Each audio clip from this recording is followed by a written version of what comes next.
Live from Orlando, Florida, you're listening to the Orlando Magic HQ podcast, the voice of Magic fans. Join us every week for a unique fan perspective on all of the latest Magic news and updates. The show starts now. What's up, Magic fans? Welcome back to another episode of the Orlando Magic HQ podcast, brought to you by the Belly Up Sports Podcast Network. We're your host, Al, myself, Anthony. Today is Friday, September 29th. We're jumping into October, man. We got lots to be excited about. Training camp is right around the corner. Media Day is right around the corner. And in ultimate NBA fashion, big news dropping with Damian Lillard being traded and how those implications may impact the Orlando Magic in some capacity. We're going to talk a little bit more about that in just a moment. And then later on in the episode, you know, it's time to kind of break down the training camp a little bit, talk about, you know, the guard rotations that we have, the big man rotations, and kind of our expectations and predictions going into training camp. But first and foremost, Al, talk to me. Damian Lillard being traded, Jrue Holiday being sent over to Portland, with the thoughts of them immediately trying to trade Jrue Holiday to a team out over in the East. Talk to me, man. Is this the time for the Magic to say, it's time to consolidate? How great would it be to be able to have a two-way player like Jrue Holiday lead a very young Orlando Magic team? Is that the right move right now for the Magic? We have Kevin O'Connor from The Ringer that believes so.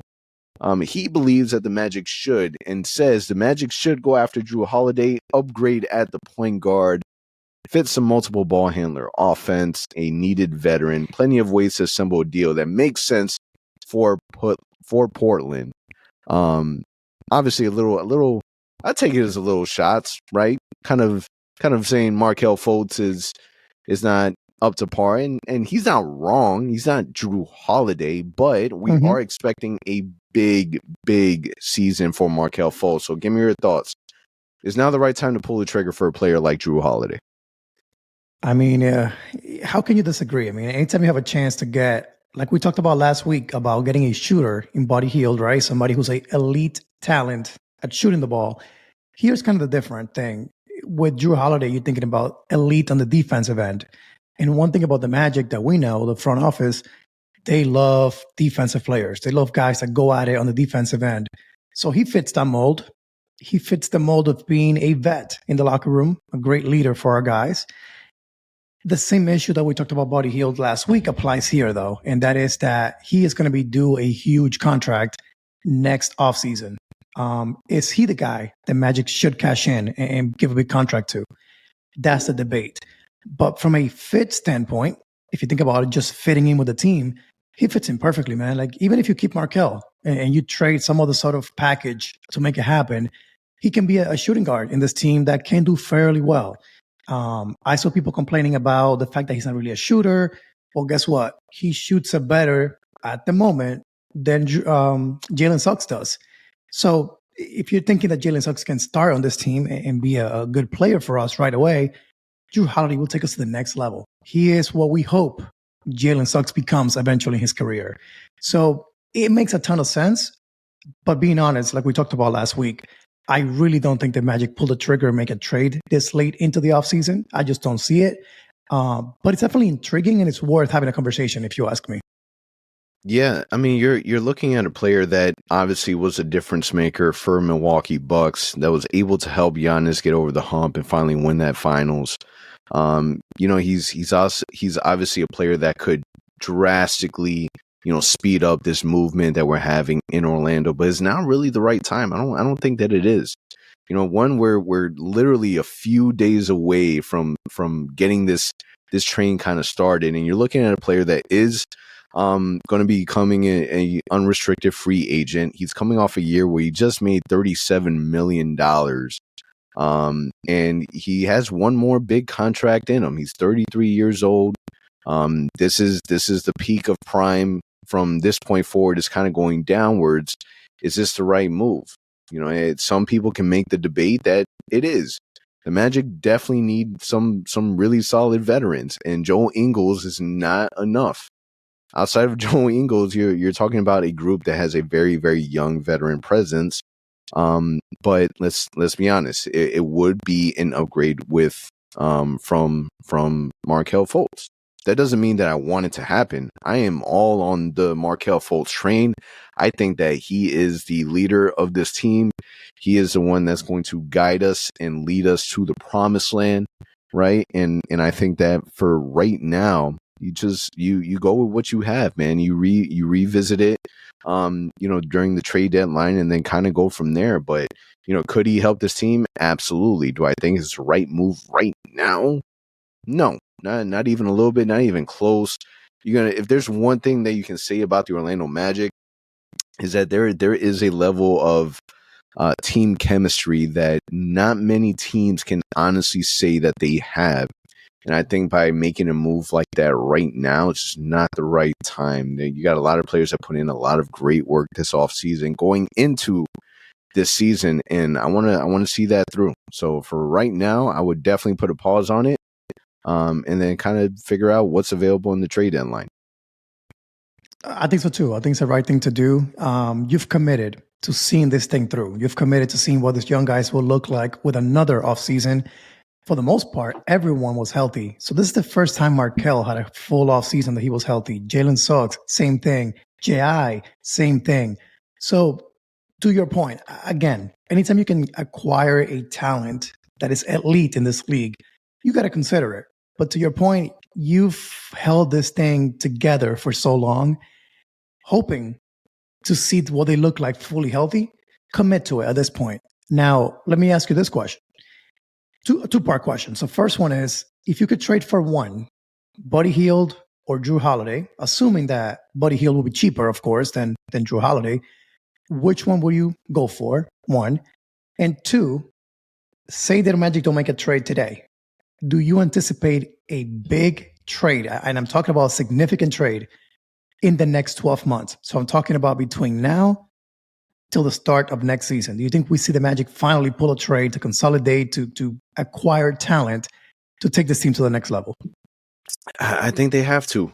You've gotten to a point where, it's, and we've talked about this now for what feels like 2 seasons now, where the Magic need to consolidate. It just has to happen.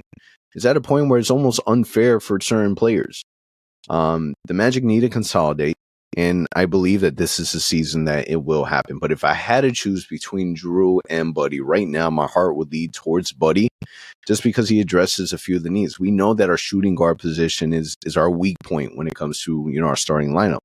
Buddy Hield is a player that can shoot lights out, man, and it's something that the Magic have struggled with for a very, very long time. So from a fit standpoint, I would love to see Buddy Hield, and just kind of speaking realistically, right? Buddy Hield, his value compared to Jrue Holiday, he's definitely going to be a lot cheaper.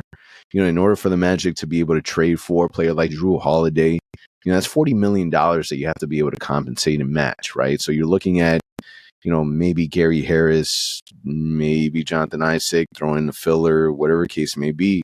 But that's what makes it tough, is that we have a young team with young players that haven't really made it to that second contract just yet, where they're not getting paid a whole lot. So that makes it really difficult for trades and whatnot. That's why we paid Joe Ingles what we paid him, let's be honest.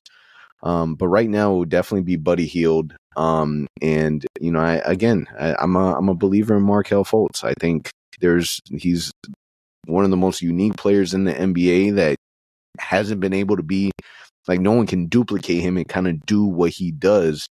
And if there's anything that we've seen from, last season of how his shot was looking to the off season, and I know we fall into this trap. What feels like every single season we fall into the trap of the off season, looking at his jump shot, how it looks like. But the fact that we got a taste of it towards the end of the season gives us more hope that if he can just get that together, we're looking at, a completely different player that opens up the floor for the rest of the team.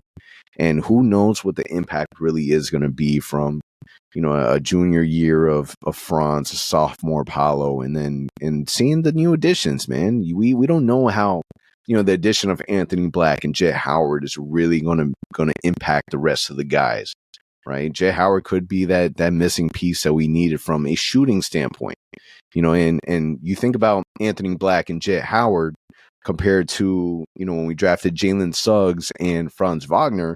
Franz Wagner ended up being the better player out of the two players that we drafted, right? And Suggs was drafted, higher. So who knows what we really have until we actually see it on the court. But I would definitely go with Buddy, and then I definitely think a trade is coming. It's not a matter of if, but when. And I think this trade deadline is where we're really going to start to see some movements. I truly believe it. Yeah, I think that's what makes the season exciting. I mean, we have plenty to be excited for, of course, on the court. The young guys, seeing them finally all healthy. But I think it's exciting also to see who's going to really play their way into staying in Orlando, because we know we have two guys that are building blocks right now. That's Paolo and Franz. Who else basically become an important piece that our front office thinks we can't move those guys? Like, we just can't. They fit in perfectly. We got to keep them around. So you think about Jalen Suggs, you think about Cole Anthony, you think about Wendell Carter. Those guys need to show up this season and stay healthy and be consistent in order to earn that right to stay in Orlando. Cole Anthony is also doing a contract extension. So is Markel. So a lot to look forward to this season. But to your point, I do think by next offseason, there's got to be some consolidation trade happening. There's got to be some free agency move happening, because we've stood still for way too long. We know what we got in a way. We just want to see who stepped their game up to the next level this offseason. I think that's the key for the team right now. But it's going to be fun, man. It's going to be fun to see these guys compete. These guys all want to play. These guys all want to win. It's going to be fun to see what it all looks like once it all comes together for us. Now, how do you see the layout now that Damian Lillard is in the Eastern Conference, right? The fact that now we're going to have to see him way more often and kind of deal with that. Him joining Milwaukee, do you see it now being tougher for the Magic to really make a difference? Do you see that really impacting us? I don't think so. I mean, in the sense that Milwaukee, either way, was going to be a top team in the East, right? In my mind, they were one of the top three teams. So, this makes them better. In my opinion, makes them probably the favorite in the East right now. Boston may have something to say about that. Philly. But in my mind, Antetokounmpo and Dame is a crazy duo. I mean, if you ever thought about double teaming and triple teaming Giannis, you can't quite do that anymore. So it's going to be fun to see how it all works out. It'll take a while for that chemistry to develop. And they got to stay healthy. They are, especially Dame, is a little older. So if he has nagging injuries, that may impact things. But on paper, man, like a 2K team, it's fantastic. I mean, the fit is incredible in my mind. I'm excited to see Dame more often. We only got to see him once per year here in Orlando while he was in Portland. We'll get to see him at least twice now here in Orlando. He's an incredible player. And not for nothing. Sorry, Heat fans, but I am so happy he did not go to the Miami Heat. That's the biggest win for me. I like Giannis. I want him to win another ring eventually. But the biggest win for me is the fact that he did not go to South Florida. Yeah, I mean, the fact that he went to Milwaukee, I kind of consider as a wash, just because they were already going to be at the top, right? They're definitely going to be a harder team to play against, but we were already expecting for them to be up there. I think that it would be more of an impact if, let's say, he landed with Toronto, because that's a team that could easily slip. The fact that he didn't go to Miami is a celebration in itself. I was reading an article where they're saying, the last 4 or 5 big name players had mentioned that Miami was a preferred destination spot, and they keep striking out. I think a lot of it has to do with Pat Riley being way, way too confident and cocky with his negotiations. I think that you're starting to rub people the wrong way, where nobody wants to send, their players over there. And let's be honest, the players that they are making available, it's not really making people excited.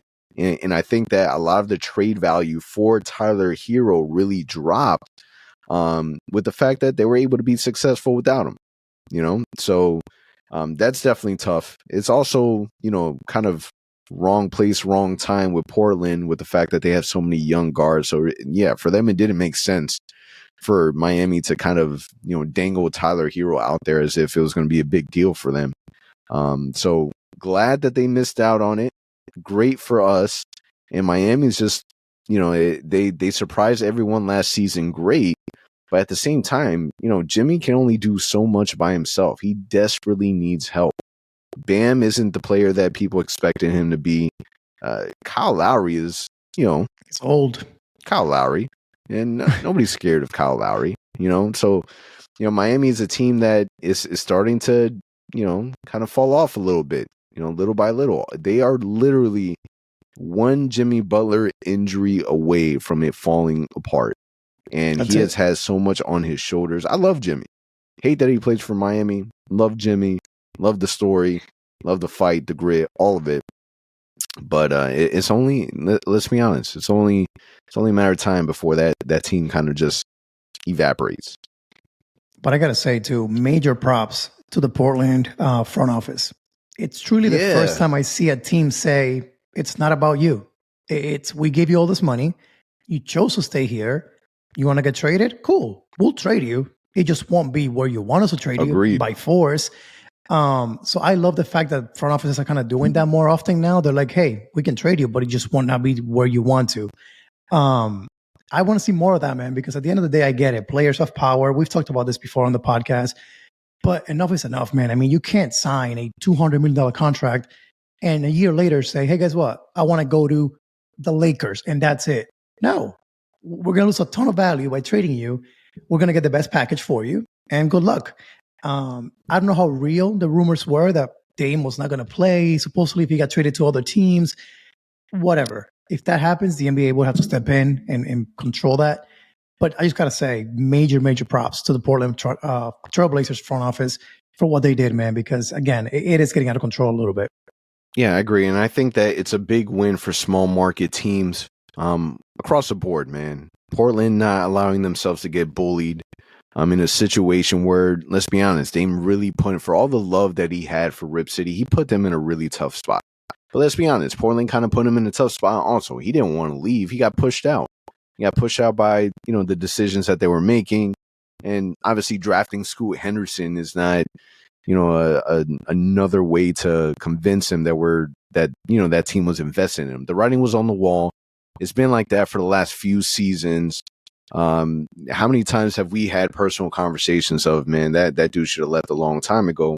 And the fact that he went to another small market team is awesome because, for a team like Milwaukee, if we're talking about Milwaukee, for them to get the players that they have, in the way that they got them, it's a blueprint in itself, right? This is something that can be, replicated in the future, right? If Paolo Banchero ends up being what we all believe he will be, there's going to be a point in time when the Orlando Magic are kind of facing the same situation, right? And, it's good to see that, that team in Milwaukee where nobody wants to go to Milwaukee, allow them to be able to make great financial decisions, great transactions to put them in a position to be able to win basketball games. And, this is a team that has been successful. They've won an NBA. They won their NBA finals with Giannis, and now they gave him even more ammunition. And I love the story that we heard from it. They were saying right now that, they didn't inform Giannis that, they were trading for Damian Lillard with Jrue because of the close relationship that they had. Woj had just reported that. And apparently the minute that he heard about the trade, he texted Damian Lillard saying, let's go win a fucking championship. So it's cool. It's a cool basketball story for the NBA fan in me. I'm excited.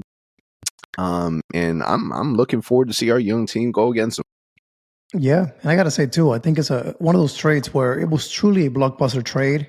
And I really feel like all teams involved got better. So you think about the Suns. Ayton was never going to fit in that team. Yet they got a ton of depth in this trade. So they got depth, which they needed. They were lacking big time. Portland got better. They have a bunch of good wings, but now they got Ayton. It's a big guy there. And who knows? They got to trade Jrue Holiday now. There's a big rumor going on that the Warriors might go after him and trade Kuminga and this and that. So if that happens, you get Kuminga, Ayton, and the bunch of great guards that you have, you're off to a great start with this rebuild. And then you add to that Milwaukee, of course, got way better by getting Dame. So it's one of those weird trades where every team got better and it kind of made sense for everyone. Like, I have nothing negative to say for any team that was involved in that trade. Yeah, me either. Kudos to Milwaukee. Kudos to Portland. I like what Portland did. You know, a lot of people would say, oh, they could have did more. I mean, you take a look at, you know, the ridiculous trades from Donovan Mitchell and, you know, Gobert, and you take a look at what Portland got for Dame, and you're just kind of like, how did they get convinced that they should give up that much for Rudy Gobert? And then Dame's contract isn't, you know, he's under contract for a good amount of time, and he's still in his prime. Yeah, he's definitely older, but he's still in his prime. But the fact that they were only able to get what they got kind of shows that, you know, the NBA is kind of normalizing itself a little bit. So that was, in my opinion, really good to see. I'm glad that wasn't anything ridiculous. And obviously, Dame kind of hurt that a little bit by saying that he didn't want to play for these teams. But still, I feel like today's trade or yesterday's trade was a good win across the board for the NBA. Doesn't hurt the Magic at all, in my opinion. And there's some opportunity, you know, moving forward to see some great basketball in the East. The East has been, you know, quote unquote weak for a good amount of time, and it's gonna be tough up there. You know, you got Milwaukee, you got Boston. Philly is going to be interesting because you really still don't know what they're doing with James Harden. Like, that's still up in the air. Apparently, he was in the club, you know, the other night, and you know, he's still talking crap about, you know, Daryl Morey. So you really don't know what's going on in Philly. Cleveland, you know, that's already kind of, you know, Donovan Mitchell not wanting to stay there long term. That, you know, that's going to hurt the team chemistry. The Knicks are going to be the Knicks.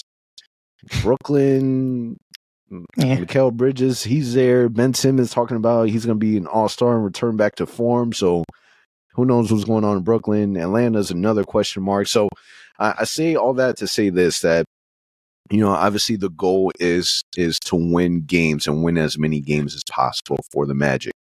And there is a pathway there. And it's exciting to see what's going to end up happening because the Magic have enough to be able to do damage in these. I think so too. Again, this trade doesn't really change anything. And if you're the Magic, again, you have that chemistry going from last season. You ended the season playing so well after December when the team got healthy. A little bit of a rough schedule early on. So if you're a Magic fan, don't get discouraged if they start a little bit slower than we want them to. Remember, things get a lot easier after the All-Star break. So if they can maintain momentum, play 500 ball throughout until the All-Star break, I feel good about our chances to make the playoffs this year. In my mind, really, my goal for the team is playing. I know we want playoffs. We want to be top 7, top 6. Let's be real. I think if we can somehow end up 8th, 7th in the East, I would be thrilled, man, because I think this team, that's exactly what they need to tell the front office, hey, man, we're ready. Get us some help to make that leap. Yeah, and playing is, yeah, that's the starting point, right? We didn't make it last season, so at a minimum, the goal should be to make it this season. What was awesome is I listened to, you know, the podcast that Paolo Banchero was just on with The Crew Has It. If you haven't seen that podcast, it's the one with Tyreek and I can't remember the other guy's name from Power. And they were kind of having a conversation. It was an awesome interview. If you hadn't had a chance to listen to it, definitely watch it. It was definitely different than, you know, some of the other podcasts that, you know, Paolo has been on. And he kind of talks about how the Amway has changed, and in a way where, you know, some of his teammates during the season kind of, you know, put his arms around him and pretty much saying, like, you know, you see how all this is. This wasn't like that last year. There's definitely a momentum. He has a big impact to it, but, you know, the seats are being filled with fans.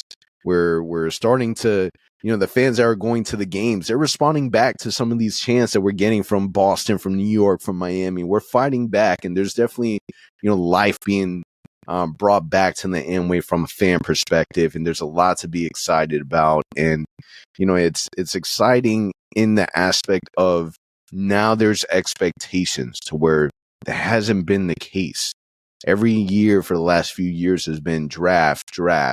Now there's an expectation to win, get into the play-in, and let's say worst case scenario, let's say that we don't make it into the playoffs, right? We're already in the mode of every game counts. We're trying to make it into the play-in. The number one marketing tool that the Magic could have is being able to make some level of noise to where it allows free agents to believe that this team is, one, exciting to watch. It's changing the narrative of what people have, in regards to the Orlando Magic. I think I saw a video the other day of, Halliburton kind of taking a shot at the Magic that I wasn't too happy about. But it changes the narrative, and it shows that, hey, if that team made it that far, imagine what I can do if I played on that team, how much more we'll be able to help them. And that allows for there to be opportunity around free agency. Yeah. And again, this is the perfect year to do it because we have a ton of money next offseason. We'll be players in free agency, if not free agency, via trade. So to your point, we got to make some noise to get some of these guys that are thinking about, hey, should I go to a different team? You mentioned Donovan Mitchell as a potential guy that may say, hey, Cleveland's not for me. Well, guess what? Orlando may be. No state tax, beautiful city. Everyone loves it here. We need a shooting guard. Just saying. So that type of stuff needs to happen, but we got to show progression. We got to show that we're getting better. We cannot be sitting still and missing the playoffs again. That's not going to take us anywhere. We don't want to be anywhere near the lottery. I'm done caring about the lottery in May. I'm done caring about the top 10 and 15 guys in the draft. I'm sick and tired of that. So hopefully this was our last time caring about that kind of stuff. Yep. And listen, let's be honest. There's a good amount of players on our roster right now that we're expecting for them to have big leaps. So my question to you, when it comes to our guards going into training camp, Markelle Fultz, Jalen Suggs, Cole, Anthony Black, Gary Harris, Jet Howard, Caleb Houston, Kevon Harris, there's a good amount of guards on this team. Who would you say is the one player, the one guard that you are most excited about this year that, you believe may have a breakout year? Who would be that one guard for you? If I had to put money on this one, it would be on Markelle Fultz. I think that I saw enough, the impact that he can have on this team, number one. Number two, the shot looked way better last season. I don't even know what it's going to look like this season after a full off season of him working on it. And three, just the fact that, again, man, this dude was a number one pick for a reason. He's had health issues after health issue after health issue. If this is the year that he is fully healthy, he is the starting point guard. He knows that. And not for nothing, he kind of is playing for a contract at the same time, too. Whether he gets extended before the season starts or after, he's either going to be really thankful to the Magic for extending him and paying him the big bucks, or trying to earn that contract. So he's going to be hungry to showcase what he can do. I think he, for me, is the guy that I would put my money on and saying that he would have the best season out of all the guards that we have. And don't forget, we need him to. We need him to be that starting point guard that just carries this team, that puts the ball exactly where Paolo in front needs it every single night. So that's who I would choose. How about you? Jalen Suggs is a name that pops for me, and this is the reason why. I think early on in the season last year, Jalen Suggs got a lot of heat from the Magic fan base, a lot of heat. A lot of people saying that they were disappointed in his level of play, but then that immediately changed the second half of the season. He led with his defense, which was awesome because he was just a dog on the defensive end. And I think that a lot of it had to do with his struggles with injury that caused a lot of those games to really not go his way. But this offseason was one of the first off seasons where he was able to be healthy and play. So going into the season, we're hoping for that to kind of continue. He spent a little time working with the guard whisperer. So we're hoping that, that jump shot continues to improve. So we're hoping that would translate over. So that's the part that's exciting. He's the player that I would kind of put my hat on as someone who would be a breakout player for me. And then In terms of excited, yeah, I'm excited to see Jalen Suggs, but how can you not be excited to see Anthony Black? I think especially if we kind of rewind a little bit to the emotions that we had on draft night, where we were kind of, hoping that we didn't go that route because, we thought XYZ player would be a better fit and we already had enough guards. But, the little bit that we saw from Summer League, all the scouting that we've done, Anthony Black is just, he's a player that we know is expected to make other players around him better. He's a bigger guard, so I'm excited for him to play a little bully ball.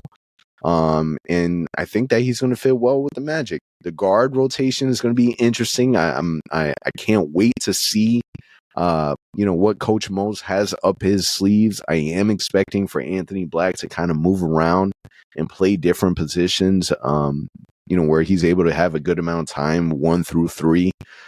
So I think that's the part that I'm excited about. I'm excited to see how he'll be utilized for sure. Now, with that being said, with these names, who do you see being the player that will have the least impact, or maybe not least impact, but who would be the one that, would you believe would kind of disappoint you a little bit and not meet your expectations?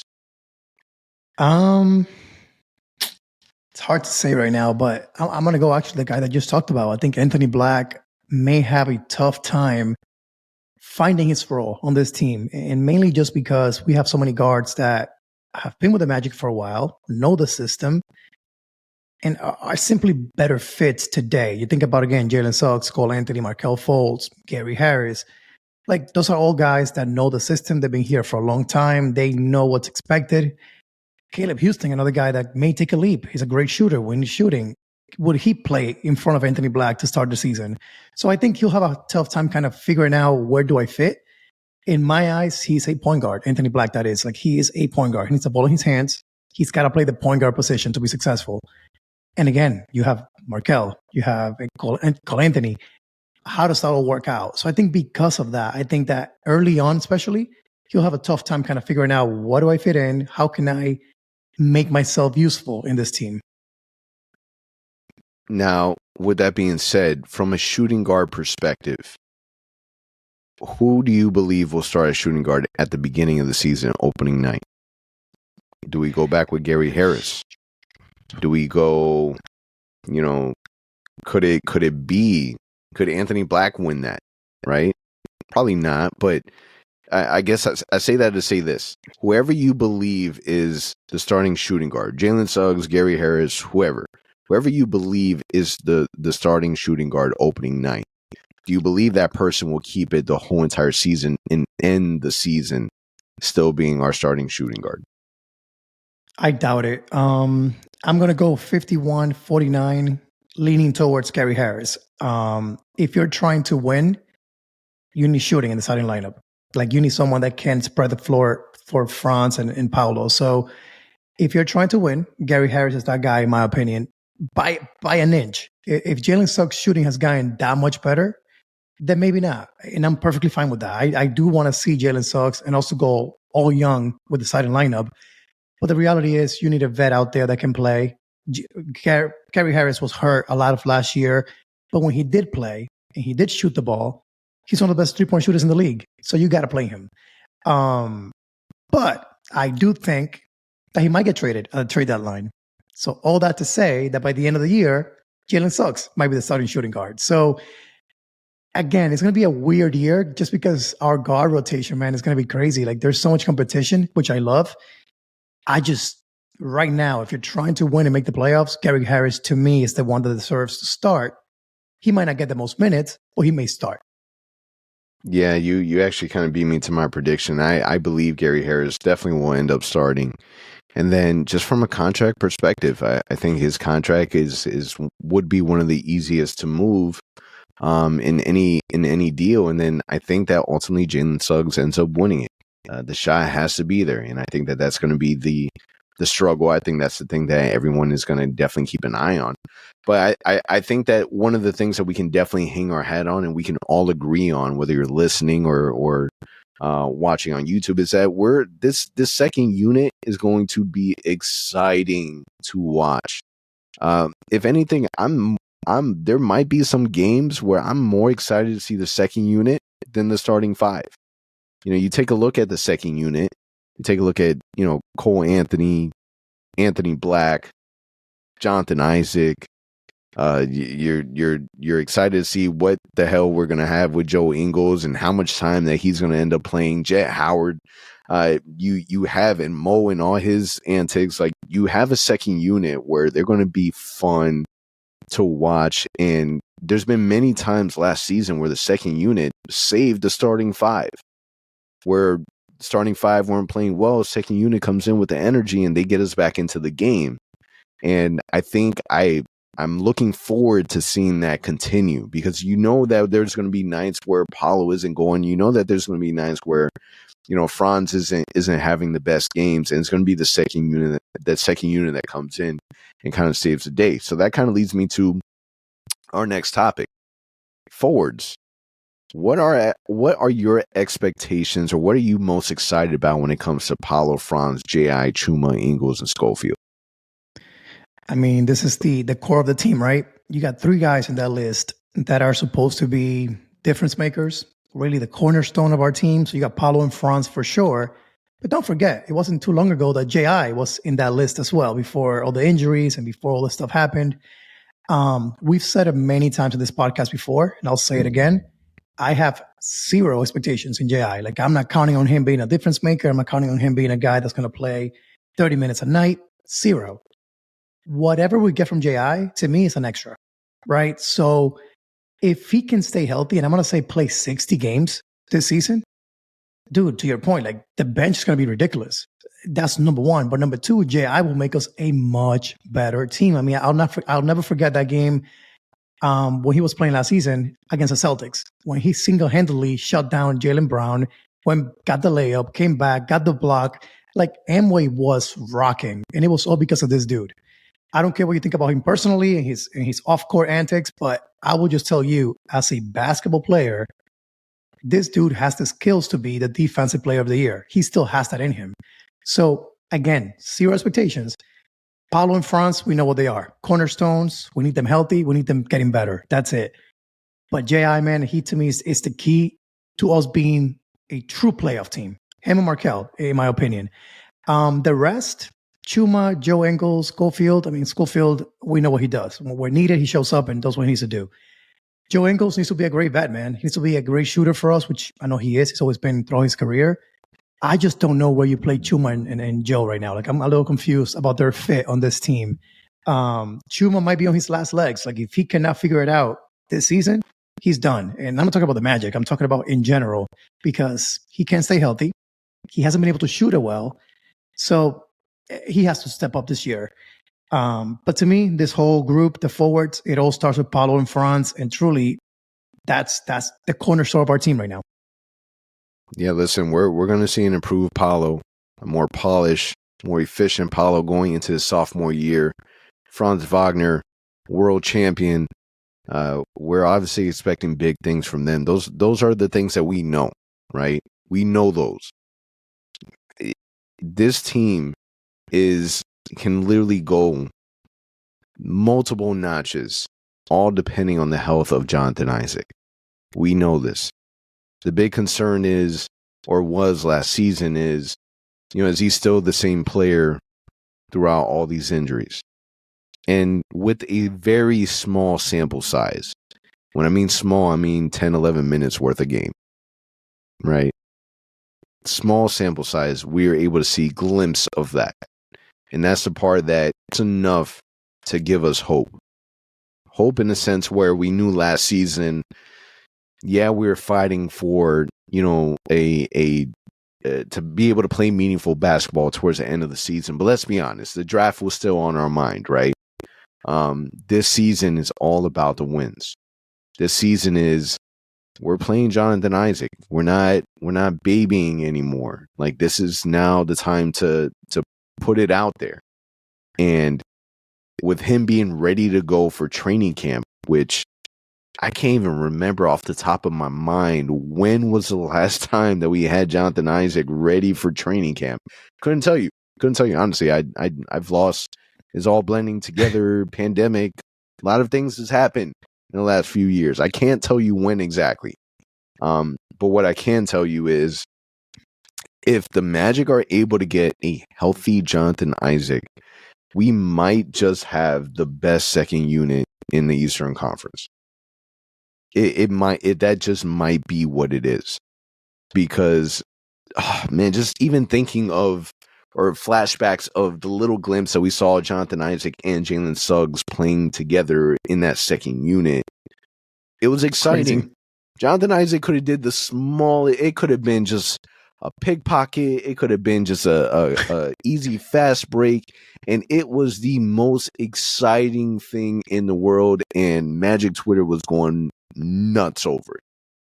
And it's because we were expecting for him not to be able to move the same, not be able to run the same, not be able to be the same Jonathan Isaac. And the same Jonathan Isaac was a small glimpse that we were able to see. So now that you're coming into the offseason healthy, and we've seen him work on his game, maybe not by video, but at least pictures, you're excited about it, right? Yeah, I'll be honest with you. I wouldn't even be surprised if I walk into LA Fitness one day and people are wearing Judas, because they really don't look that bad. And I think that eventually he's going to win people over, right? I do eventually believe that.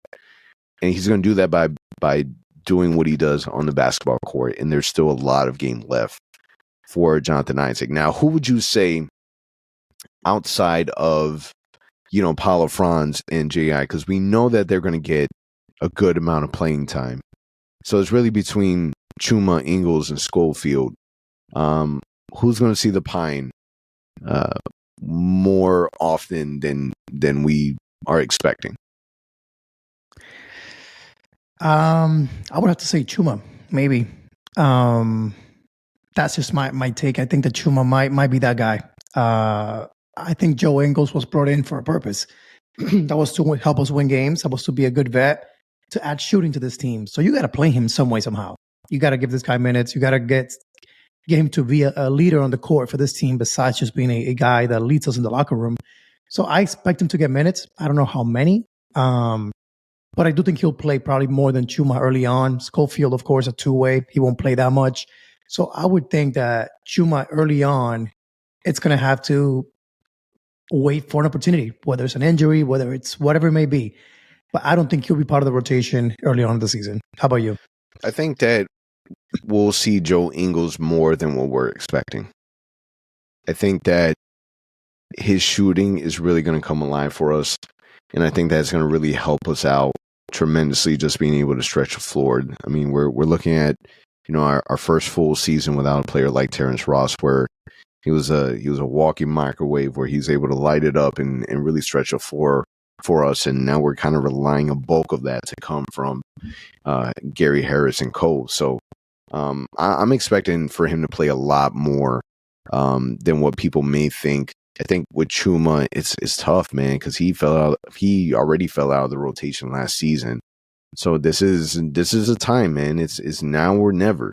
If we really don't see it, there might be a situation where we're losing value, and that's the tough part, man. You take a look at all the different players that the Magic have drafted and that weren't successful for us, that we really haven't been able to get a return of an investment, like, at all. Like you think about what we've gotten for Mo Bamba, absolutely nothing. We were able to make moves for RJ Hampton. What did we get back for RJ Hampton? Absolutely nothing. So these investments that we've kind of put our money in, we haven't been able to get a return. So I'm hoping, no matter what ends up happening with certain players, I'm hoping that this year is a good showcase where, at the very least, for some of the players that are expendable, unfortunately, that we're able to get something back in return. Now, from our big man standpoint, Wendell, Mo Wagner, Goga, who had a really great international showing, Mo Wagner, world champion, and then Wendell Carter, who we're expecting for him to have a big year.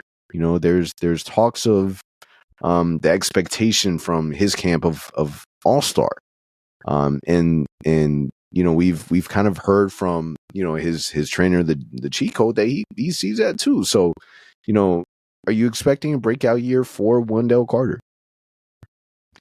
I mean, the dude has been working on his game a lot this offseason. We've seen plenty of pictures and videos. Like, he's been at the gym. He's been working.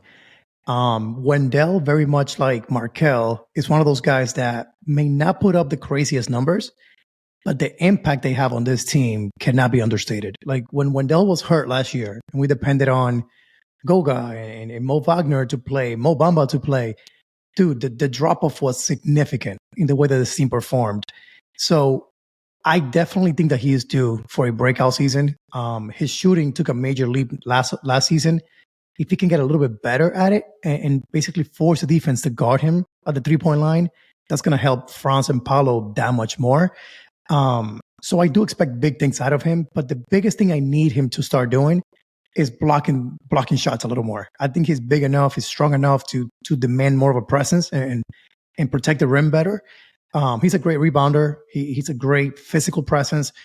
I just think we need more shot blocking from him. Paolo showed a little bit of that at FIBA this offseason, but we need Wendell to really step up and say, hey, man, I got the rim, so that everyone else can do their thing. But I definitely think he's going to be the guy that may surprise us this season the most. Besides him, Mo Wagner and Goga, I love Mo. You guys all know that. Love the antics, love the energy that he brings. And Goga showed a lot. His short time last season with us, he played well. He protected the rim. He shot the three-point ball a little bit. Honestly, Mo Bamba, Goga, I don't see a difference. They both bring it some nights they don't. So ultimately, I think it all hangs on Wendell. Now, if Wendell gets hurt, we're in trouble. And that's where things kind of may go south quickly for us. But let me pass it back to you. What do you think about Wendell? Do you think he is due a breakout season? And then what do we do if he gets hurt? Yeah, I mean, listen, I'm not going to say that Wendell is a sure shot to be an all-star, but I will say that I wouldn't be surprised. It wouldn't surprise me. It just wouldn't. I think that, he's clearly one of the most underrated big men in the East, easily. And I think that with him, he's not the most important thing with him is that he's not afraid. He's confident in his game. He's confident in taking the shot behind the 3-point line. He's confident being in the post. Yeah, defensively, maybe he can be a better rim protector, but we've already seen his game grow since he's been here in Orlando, right? There was a couple seasons ago where the main focus was being able to stretch a floor, and we've been able to see him do that. Maybe not as efficient as we would like, but the presence is still there where he's a threat, and you kind of have to respect it. And you're right. If he were to go down, we're in a lot of trouble. I like Mo Wagner a lot. I love the energy that he brings, but there has been moments where he filled the stat sheets, but the game doesn't. He's like, his presence really isn't impacted in a winning way the way that Wendell Carter is. It's just the way that it is. But with that being said, I love Mo Wagner as our second center. Like, I love the dynamic of him and Franz. Love the energy. I love the antics. Also, he's fun to watch. And Gary Harris said it this offseason in one of the podcasts that he was on with Jeff Teague, where he's a player that, you love that he's on your team and hate it if he's not, because he just has this knack of being able to get under people's skin, and I'm all here for it. I think that, Mo Wagner and Goga both playing international games this offseason, I think all that is going to translate over to us, and I think that it's going to make our team just that much more competitive, that much better. And I think that all three of them are going to be able to play a good amount of games, good amount of time, and make impacts. I think that Goga has it in him. I liked what I've seen when he was on the court. And I think that he's definitely capable of stepping up in moments where we may need him. Let's be honest. There's no way that we're going to go through this whole entire season 100% healthy. I've already embedded it in my mind. That's just the reality of it. That's how it's been the last few years. I'm expecting it. And, the team has to be able to have the mentality of shotgun, which is next man up. It's next man up, mentality. And I think that we're deep enough in a sense where, if somebody has to fill in that spot for a couple weeks, a couple months, then I think that I'm confident enough to where, it wouldn't impact the team too much. We're able to kind of still get some games under the belt. But the ones that I am worried about is, Markelle, Wendell. Like, we need them to be extremely healthy in order for us to be successful, as well as Paolo and Franz. Yeah, but, man. Outside of, them, Wendell and Markelle, our point and our center, man, they're too important for us. Yeah, they're the key. Honestly, if their health truly will determine how far we go. I think if they can stay healthy along with Paolo and Franz, and the starting lineup is consistent, I think that's the key for us too. Again, we talk about 7th seed, 6th seed. That's the difference. If we stay healthy, that's a realistic thing. If we don't, we've seen what happens. We saw what happened last year. 5-20 start, and then we play 500 basketball. What was the difference? We were healthy. So that's going to be the factor that we need to be the most aware of as the season goes on. Yep. And, the Magic still got to figure out that last two-way spot. You got Mac McClung, Traveling Queen. Like, this training camp is almost like a semi tryout in a sense. And if you remember, really big news that came earlier on in regards to the Lakeland Magic moving to Osceola. In my backyard is about 2 minutes away. I'd love to see Mac McClung out there and kind of, putting on a show for, the Osceola community. So, hopefully good luck to him. He's the one that I'm kind of rooting for. I saw the documentary on Amazon where they were kind of following, I can't think of the name right now, but they were kind of following a lot of the G League players, and, Traveling Queen had a good, spot on there. Really love his story as well. So it's exciting, man.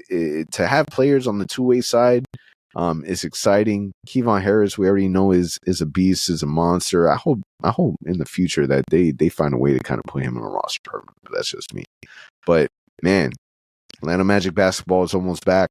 October 2nd, Media Day, literally days away, followed by October 3rd to the 7th, training camp, and then October 10th to the 20th, preseason. Then we're right back to full season basketball. We're there. We're here. We are back. We survived this last 5.5 months, man. It's crazy to think about that we are a couple of weeks away from our first game. It's freaking exciting. Rough. Well, on that note, it's a wrap. Catch you guys next week. For all the latest Magic news and updates, visit OrlandoMagicHQ.com and follow us on Instagram at Orlando Magic HQ and on Twitter at OMagicHQ. Also, remember to subscribe to our YouTube channel and subscribe and leave a 5-star review on your favorite listening platform.